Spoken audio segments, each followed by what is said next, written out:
Asarraa eegalte.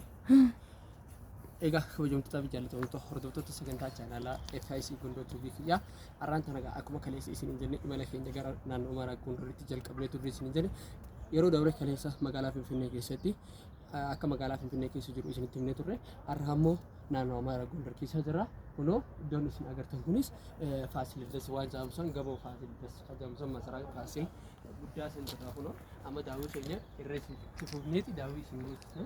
Namoonni isin argaa jirtan kun hundi Faasiliidas jedhamu sanii naannoo Amaaraa keessatti argamna. Har'aan tana kun akkuma ilaaltan agartan kana waahiloonni biyya kun oolan gara olii sanarra warri argitan kun waahiloota hedduu warra Dirredhawaatii fi kanaa wada Haramaayyaati. Waliin dhufnee kun Abbaatii irraayis kan dhufan jiran Hararraa kan dhufan jiranii kunuudha imalli keenya guyyaa har'aan tana kana fakkaata. Walumaan itti fufna haga dhumaatti nu faana turaa isin hin jenna.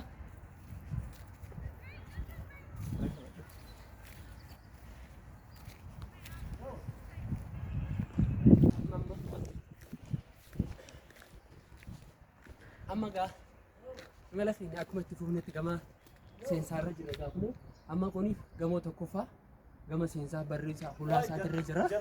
Amma itti fufsiisaa isin jenna. Waayiloonni keenyaas akkasuma obbo Faantaa'uu Kajaamufaa jira. Faantaa'uun jira noonni kunis.